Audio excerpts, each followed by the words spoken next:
Сәлем досым, менің ойлантап ойыныма қош келдіңіздер. Смайликтер арқылы есімдерді табыңыздар. Ал ендеше бастаймыз. Бірінші есім Аружан, екінші есім Жандос. Одан кейін үшінші есім Айгүл. Төртінші есім Айна. Бесінші есім Аяз ата. Алтыншы есім Ақшақар. Жетінші есім Нұрислам. Сегізінші есім Ақмарал.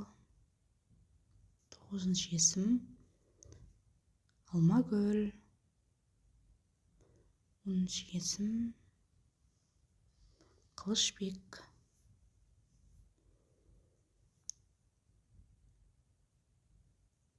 Көзайым. Кәнеки кім табар екен? Нұрай.